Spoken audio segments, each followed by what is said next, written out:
I'm here with Tim Kiel from Dallas, Oregon. I understand that being 39 and turning 40 is a significant accomplishment given that you have a medical condition. Yeah. I was born with what's called transposition of the great vessels, congenital heart defect, that basically, as it was explained to me when I was a little boy, my heart was beating backwards. So let's talk about the impact that your condition has on your daily life now. Doctor's appointments, limitations, those type of things.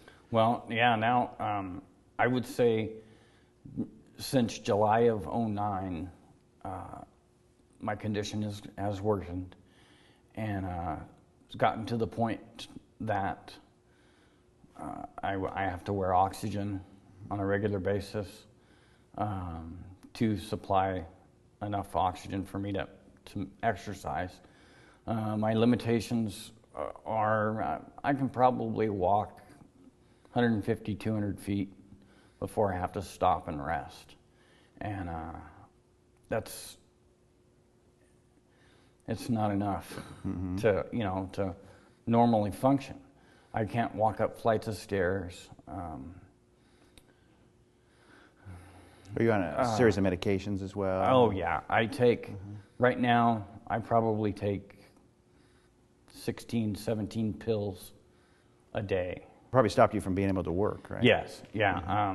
I used to be, before I stopped, I was a certified nurse's aide in a retirement home. And loved the job.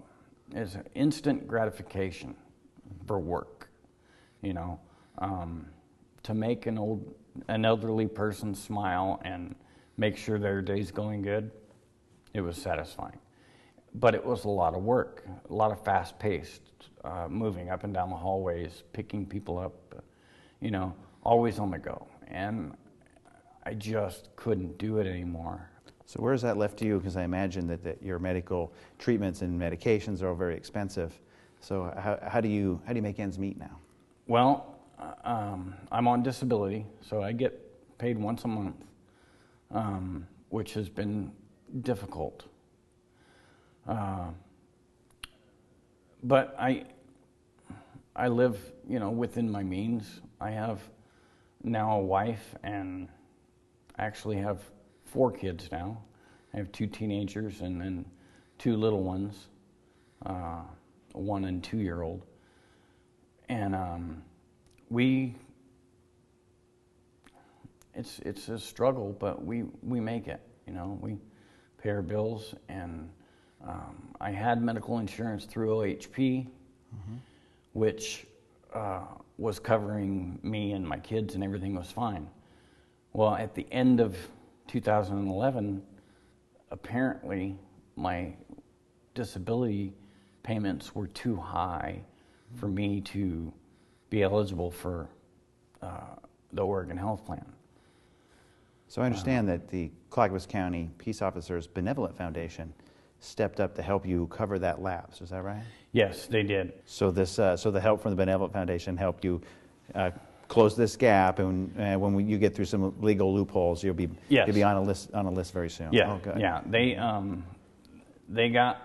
The Benevolent Foundation was able to help me with the insurance, so that took care of that problem. There are some things that I still have left to do, and that's why I'm continuing to fight and decided that this is the route we wanted to go. I have no other choice. The alternative is not to be here anymore. And that's not in my mindset. I can't imagine any part of my family going on without me around. So let's talk about sort of where you go from here, your goals. There's a lot of medical procedures that still are ahead of you, still medications, lots of doctors' treatments and stuff. How can the Benevolent Foundation, those who are interested in fundraising, or anybody who wants to help you out, what can we do to help you achieve this goal that you're talking about? Well, the biggest portion of what's expenditure, as far as that goes, is the pills, my medications. I have to be on medicine for the rest of my life. And it can run upwards of between $2,000 and $3,000 a month. Wow. Just for the medication. Let alone, you know, the $1 million surgery, the daily or weekly trips to Portland from where I live. After surgery, I was told that I have to come up to Portland once every other day for, I think, the first 3 months to have biopsies or procedures to make sure that my body's not rejecting the new organ.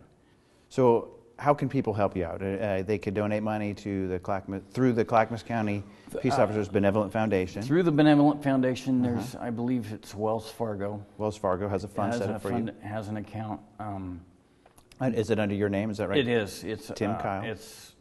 You can call any Wells Fargo and they can get it taken care of for you. Okay. It is, from my understanding, it's a tax write-off for people for a donation. And express your feelings about to those people who are helping you out, those who might send money or give you aid. How does it make you feel? Well, it's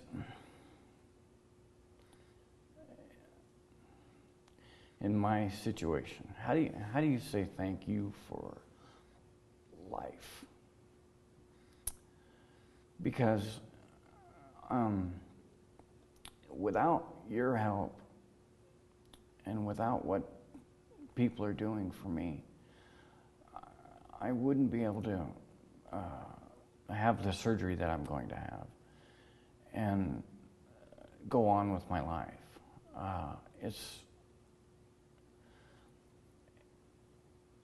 It's hard to describe. I can't put into words what thank you doesn't seem like enough. But I promise that I'm going to live right and, be a good person, a good parent, raise the kids correctly, and be positive for the future.